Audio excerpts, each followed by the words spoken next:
This is Hot Sheet, and we tell you everything you need to know in a nice little tight 30 minutes every single week here, not only on the Baseball America YouTube channel, not only on the Baseball America podcast page, but let's say hello for the first time to our friends that are watching on TVs on the NBC Sports Philadelphia, Bay Area, and California channels. So we are on television now too. Hello, we've been doing this for a minute, but if you're new to the party, get ready for the prospect ride of your life. Scotty Braun with JJ Cooper and Geoff Pontes. Let's do this. This is also one of the best shows of the year, seriously, because we're coming off the trade deadline. So before we even hit our first move, JJ, how surprised were you to see some of the prospects that were moved in this deadline compared to last year when they were 0 top 100 prospects from Baseball America's list that got moved? And of course, the list is headlined by Leo De Vries moving from the Padres to the A's.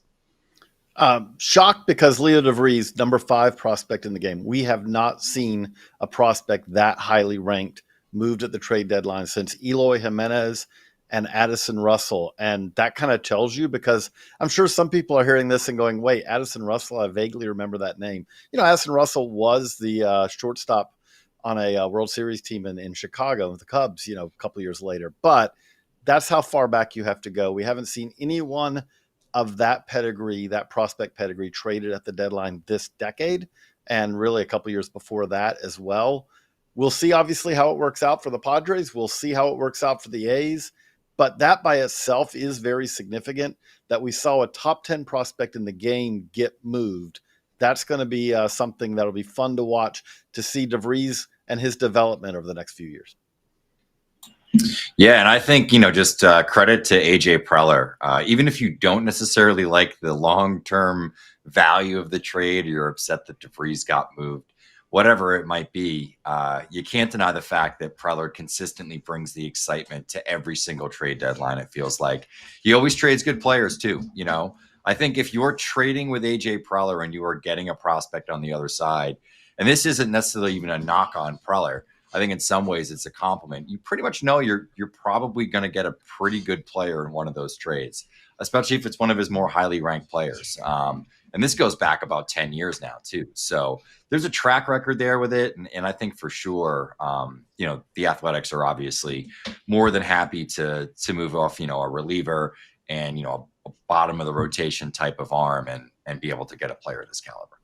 Oh, yeah. I mean, like JJ mentioned, this is one of the top prospects in the sport. The A's have their mind set on Vegas. They're not ready to compete yet, so they keep pushing the ball down the line here, and they do that with this trade. Let's get into many more of them right now. First move time. Nice and simple at the top here. What did you like in terms of prospect hauls? We've spent plenty of time on other shows talking about what teams got for contention, but what about the teams that sold, JJ? What did you like? Minnesota. This is somewhat of a teardown for the Twins. But you look at what they got back, and they got back a number of, I would describe them as interesting pieces. I'm going to kick this to Geoff to talk about a couple of the Blue Jays that they got. But you add it up between, obviously, they got the only other top 100 prospect who was traded in Eduardo Taiit, the catcher from the Phillies. You look at that, him and Mick Abel, who Mick Abel wasn't a top 100 prospect at the time of the trade, but he had been a top 100 prospect a week before we added the MLB draftees. So you're talking about one top 100 prospect, one just off the edge of the top 100 prospect. And then guys like Alan Roden, Kedry Rojas. I just feel like the thing that they did, they tore it down more than I think any of us expected, because they essentially traded almost the entirety of their bullpen, couple of post-type prospects. They got James Outman back in the deal that sent Brock Stewart back to the Dodgers. But you put it all together, and it's like, okay, this team wasn't competing this year. They cleared themselves of the salary of Carlos Correa, which was not helping them and did not really help them a whole lot. And that, let's be honest, they did not get much of a prospect back in that return. They were just trying to unload the salary. But you say, okay, so now maybe they're kind of pushing towards 2027 as kind of their year to aim for. They've had some success rebuilding bullpens. Almost all the guys that were in their pen this past time were starters that they moved to the pen and turned into valuable relievers. Maybe they do that again with kind of an abundance of fringe of the AAA big league starters like the David Festas and all the world. That's the one that jumps out to me. Yeah, I definitely agree on the Twins. Obviously I'm familiar with those Blue Jays prospects. I thought Kendry Rojas was really an ascending asset, just in terms of like a green arrow up type of guy. Heading into the deadline, the Blue Jays certainly got some value there. He's had some injury issues. I think, the actual sort of components and ingredients have always been there for like a good mid-rotation starter, left-hander, deception, plenty of projection. That projection started to hit, some of the velocity started to show up. I thought that was a really good one. And I think credit to the Guardians. I thought that was a great get for potentially just like a rental on Shane Bieber, who's still rehabbing on top of it. He pitched in AAA yesterday. So they get Cal Steven back, who is, one of the breakout pitching prospects of the 2025 season. A great pick by the Blue Jays. I think it was a little bit of an overpay potentially, but I also understand, the uncertainty in Toronto and obviously the fact that they were, competitive and have an opportunity to potentially win a championship this year kind of changes the direction of everything. Hey, I want to bring in one fan question here as we're also on YouTube every week. I see Mike Phillips asked, did you cover Tibbs to LA? I'd like to get thoughts there from one of you. JJ, you can kick this off because the Dodgers had an interesting trade deadline. They bought and they sold from something that they had that they didn't need anymore, which was Dustin May, to a rotation that he wasn't going to fit into. We ranked Tibbs 12th among the prospects who were traded. So that's good, but at the same time, I will also say that's a player who was, one of the top 20 picks in the draft last year, who's now been dealt twice already. I don't think that's generally a good sign. It's not a good sign when the team, it's okay if it happens once where a team moves you, first round pick, okay, that's one thing. When the team, because then Tibbs was a Giant who was traded in the Rafael Devers trade to the Red Sox and then turned around and traded again already. So 2 trades in a year. I'm not saying it's like the kiss of death or anything like that, but that reminds me of Colin Moran years ago, where you talk about a prominent first round prospect who keeps getting moved. Usually it's not that you keep getting moved because everyone who, when you come to the new org, everyone's like, wow, we can't believe what we got. Again, that doesn't mean it can't work out. Luis Castillo probably is the most prominent prospect I can think of who got moved a lot early in his career. And I mean, that was a Giant, then a Marlin, then a Red, and then a Mariner. But he's a guy who worked out. But a lot of times you see that, when you see a prospect first rounder move that quickly, that often, it's not always a great sign. Yep, good call. Let's get to another one here. Brandon asks, should the Cardinals have gotten more back for Ryan Helsley? Baez is probably going to be a third baseman. Wynn and Weatherholt are going to be the middle infield, I assume, but we could extend Donnie. Talking about Brendan Donovan, and he plays everywhere. Raise your hand if you'd like this one from Brandon. Right. Yes, JJ? I just love answering these questions, so I'm sorry I'm hogging these. But we had Baez ranked as our number 10 prospect who was traded, so one of the better prospects who was traded. I'm not that worried about how does this all fit together, because yes, that can be a problem. Nolan Gorman is an example of how if you have a third baseman and then you acquire a third baseman like Nolan Arenado, can kind of screw you up a little bit as a player because you're then kind of scuffling to find your spot. But I do think that Baez could be a third baseman, even could be maybe a corner outfielder long term. Weatherholt did play third base on Sunday. I think with Arenado on the IL, maybe that's a way to get him up to the big leagues a little quicker.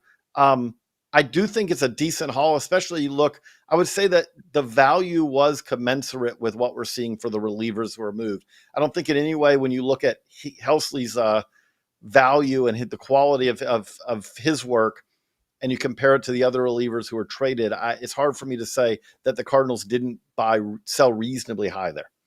Okay, good stuff. Keep the questions flowing. We're going to take a quickie break, and then when we return, we'll go over whatever you want to call it, the losers, the puzzling trade deadline for some teams. AJ, I'm on my phone right now in Arena Club, and I'm looking at the Emerald slab packs, and I see in the Grail a Bobby Witt Jr. 2020 Bowman Chrome Prospect Auto Gold Refractor card. Give me that. Give me your phone. I'm gonna get you to you gotta transfer buy that to me. I don't have it. I thought you had it. Get a slab pack. No, I don't have that. Then give me your slab pack. That card's worth You buy a lot. me slab pack, Scott, so I can get the Bobby Witt Jr. gold refractor 2020 Bowman Chrome auto, because that sounds awesome. And it's worth a lot. It's worth a lot. He's a stud. He's not going down. Get a Grail. Get a Grail. I want a Grail, Scott. Give me the Holy Grail. You do it. To do that, you must get yourself a slab pack in Arena Club, or if you want to get it for a friend, you can do that too. And right now, you can get 20% off your first slab pack or your first card purchase. If you're going on there and you're just like, hey, I want a specific card, I find it there, I want to grab it for my showroom, arenaclub.com/foul, and use the code FOUL. We're back. Puzzling deadlines. Geoff, go. Who confused you? Yeah, I think, two teams that, share some similar history in terms of personnel. Obviously, Craig Breslow came from the Chicago Cubs. The Cubs and the Red Sox, both teams that, are very competitive this year, have championship aspirations, have an opportunity, I think, and are maybe, one starting pitcher or so away. And, they both made trades sort of around problems that they needed and certainly got some useful pieces. I'm not going to deny that. But, I think when you're talking about, obviously Joe Ryan being sort of the pie in the sky name. But some of the names that were thrown around, like a Merrill Kelly, et cetera, at least that's sort of a mid-rotation starter. Behind Crochet and Bayo, you would sort of have that number 3 starter. I don't think Dustin May is that any more than Lucas Giolito is that, and certainly probably not any more than Buehler is that. So, I think you kind of added a guy that was sort of redundant from what you already had. You didn't give up a whole lot of assets, but they kind of are at that window, the same place the Orioles were at the last 2 years, where they have a lot of very tradable players, probably at the peak of their value. And you'd love to see them sort of package some of those players together to sort of, trade those ponies to get a horse, to get that stallion that sort of teams up with Crochet at the front of that rotation.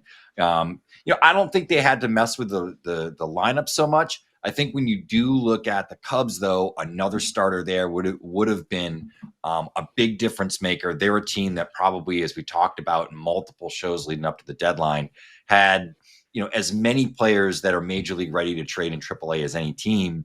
I guess they're just going to lean in on that depth. And, if they have any injuries, they certainly have talented enough players, in Iowa to be able to call up or whatever. But kind of disappointing from both of them, because I felt like they were positioned and at the right time and sort of, their step forward to sort of make a really big splash sort of trade. And it didn't happen, didn't come to fruition. I'm going to agree on the Cubs. I just felt like that they have enough pieces to have added a starter, ideally a starter who will start playoff games for them. You look at it in their division, even in their division, like they're chasing the Brewers and just teams like that. When it's hard for me to see. The Cubs have the best lineup probably in baseball right now, I would say, if everyone stays healthy, but it is hard for me to say that their rotation matches up favorably with a lot of teams they're going to face in the postseason. Thought, ideally they would have helped that. The Dodgers, I'm not shocked that the Dodgers didn't do a whole lot. This kind of feels like this is the Dodgers team, but it does kind of show some of the limitations here of the fact that the Dodgers this is the team they are, and this is kind of what they're rolling with, but they didn't do a whole lot to help them at the deadline. I'd like to comment on the Cubs as well.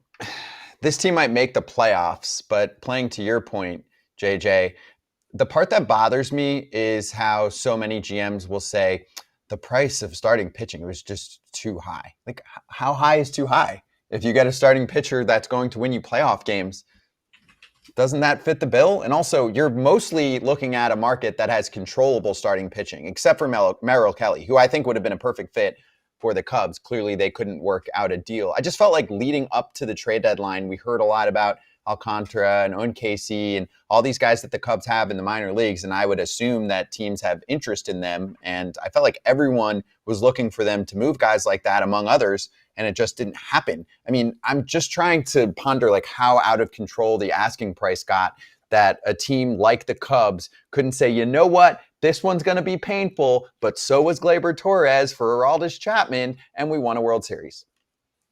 The thing I would say with that is it did a study on this. Now, again, this is a flash study. This is looking at 2015 to 2024. So prospects traded at the deadline for that last decade. And obviously there are guys who are traded in 22, 23, 24 who are still on their way up. But to kind of go to your point, Scott, like you only have less than a 20% chance that a prospect you acquire at the deadline is going to produce one career WAR.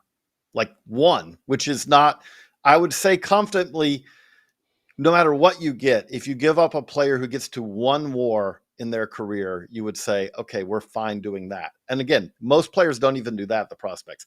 You're less than 10% that they're going to produce 3 career WARs so far.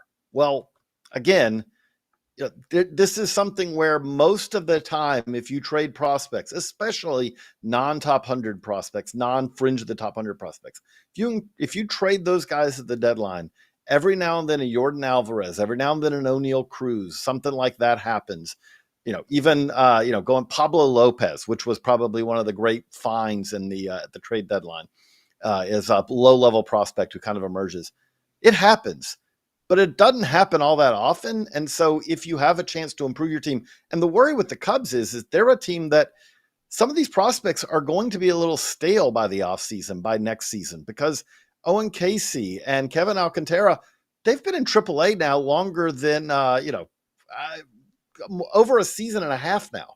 There comes a point where we saw this with the Orioles, where you don't increase your value by Kyle Stowers coming back to AAA for a third year. You don't increase your value if you're Heston Kjerstad or Kobe Mayo or guys like that. In some cases, they back up when that happens. And that's something that we're kind of worried about a little bit here. Yeah, and I think, you look at that group of Cubs prospects in particular, and even some of the Red Sox guys, when you look at these teams, and there's a lot of redundancy with young players that are under control for 4 or 5 years, in the major leagues, or a star like Kyle Tucker that they gave up a bunch of assets for. And, if you're the Cubs, you run the risk of him going to free agency, not re-signing with the organization. And this was sort of your window with this, whatever top 10-ish sort of player, wherever you want to rank them. So I think that's disappointing. And I think, the other part of this is just, it's not prospect hugging. I kind of hate that term, but I think it's just the way that front offices value prospects, that there is, a certain surplus or, value assigned to each player depending upon where they're ranked and what their skills are. But I think sometimes it's probably a little overblown, and it's a projection. It's not necessarily the reality of what that player is going to be worth. So, I think some of that comes into play, and I would like to see a few of these teams just go for it. As Scott was getting to, it's just like, what's the reason of holding 3 or 4 of these outfielders, in AAA, AA? Move on from players, and you're a big power like the Red Sox or the Cubs. You have the ability to go into free agency and fix those mistakes, or, fill those holes on a long-term basis. So that's the thing that I kind of don't get with those kind of clubs, because they're not operating with a budget like the Rays or the Brewers or a team like that. We know they have certain financial restrictions. These clubs don't. Yeah, I feel like it's got to be a YOLO moment and not looking back if you're the Cubs and going, oh man, we got bounced from the first round of the playoffs. We really needed a starter. And then they do this in the offseason when it feels like it might be a little bit too late. That's what bothers me, JJ. And also behind the scenes, you've got a big front office there in Chicago. Figure out who you like best to worst and make a deal. Teams wanted their guys. I just want to shout out one other team that I do think deserves some credit, which is the Royals. Not because I think that they had an overwhelming deadline or anything, but I just want to give credit when we see so many of these small market, smaller revenue teams that are kind of like at any opportunity kind of back out. Here we have the Royals they just re-signed Seth Lugo. They made moves to try to improve them. Their outfield's been really bad, so modest moves may really help them there. Just love to see teams like the Royals go for it. And it's kind of rewarding their fans. They were in the postseason last year. They're trying for it again this year. It's what you want as a fan, not that you just keep kicking the can down the road. These are relatively low-cost moves they made, and maybe they pay off for them. Good call. All right, quickie break again. When we come back, we're going to give some love to 2 teams that now we are talking about more frequently because we're on their TV networks. We'll talk Giants and A's returns. Kratz, there are a lot of people out there that pay rent and they don't get anything for it. Might as well change that. You can get some rewards for flights, hotels, tons of stuff. With Built. You can earn flexible points that can be redeemed towards airlines, hotels, a future rent payment, your next Lyft ride, and much more. It doesn't stop there. Built is about making your entire neighborhood more rewarding. You can dine out at your favorite local restaurants and enjoy experiences just for Built members every month. They're turning a monthly expense into an opportunity to earn rewards and discover the best that your neighborhood has to offer. Your rent is finally working for you. Earn points on rent and around your neighborhood, wherever you call home, by going to joinbuilt.com/foul. That's joinbilt.com/FOUL. Make sure to use our URL so they know we sent you. Joinbuilt.com/foul. Go for it. Let's hit the final sprint. So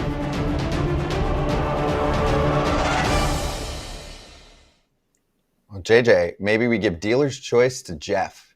Geoff, would you like to go Giants or A's on how they did with their deals?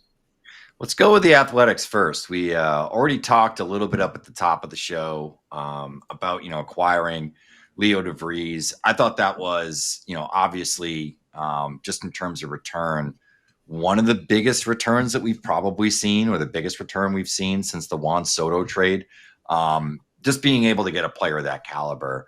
And you trade away, like I said, a reliever, even though it's a very good one, and we'll see if there's maybe some opportunity that they do stretch him out. I don't think it's going to be this year, but maybe in the coming years into a starter.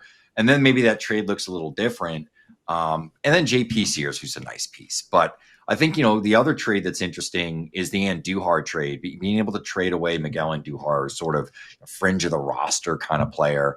And get back an interesting arm in Kenya Huggins. He hasn't blown anything up, was in low A for a majority of the season with the Reds, but it's an athletic right-hander, interesting stuff. There's a lot of power there. I remember seeing him prior to his draft year on the Cape for a couple of weeks, and still the same kind of pitcher, big fastball, slider, cutter, really hard upper 80s kind of swing and miss pitch, and then still getting feel for a very firm changeup. But I think kind of a couple of interesting moves, obviously, and being able to land De Vries was huge.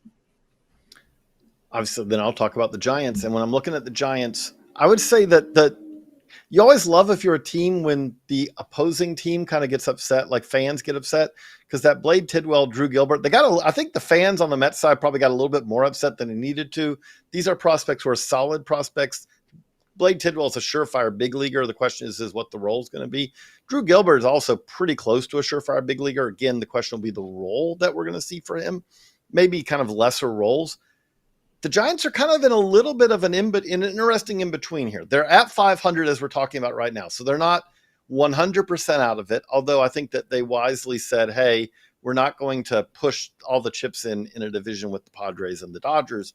But on the farm side, they've got some really interesting rookie ball prospects. Joshua Gonzalez, who has made our top 100 most notably, but they've got some prospects who are far away who are really interesting. But now they've added some more kind of upper level depth, guys who should fit into the late 25, but especially the 2026 discussion. Now they got to say, okay, I think it's still a little bit of a pitching heavy farm system overall, but like, okay, are they going to be able to produce a couple more position player prospects to go with this? That'll be the question we have to see the answer to. But I would say overall, it was a relatively productive, trade deadline for the Giants because they traded a couple of relievers. You're not going to break the bank on that generally, unless it's Mason Miller. But they did get some decent returns in, coming back as well. Yeah, to put it simply, for the Giants, they're trying to compete on a more consistent basis with the big boys in the National League West because they had the dynasty going earlier this century, but it's been a minute. And I feel like Buster Posey is going to help to convince ownership, hey, let's sign that big player, that Willy Adames, let's trade for that Rafael Devers.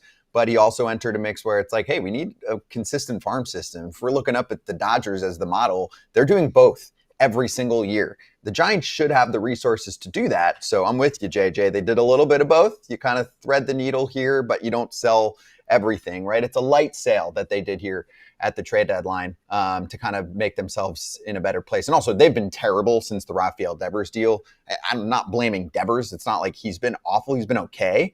But their offense just kind of fell apart in the last few weeks, which put them kind of on the outside looking in on the playoff race. There's really these 6 great teams in the National League. So anyway, good stuff. If you're watching us for the first time on TV, just like we said at the top, thanks for tuning in. We're doing this every single week, YouTube, podcast, and on NBC Sports Bay Area, California, Philadelphia. So thanks again for watching, and we take your questions too if you're watching with us live online. We will see you for the next one coming up next week. We'll hit all of the prospect reports like we do on Baseball America every week. And lastly, if you like reading, baseballamerica.com. Go get yourself a subscription. Highly recommended for much more insights, top 10s for every team, and much more and beyond, and updated top 100s all the time. We'll see you next time.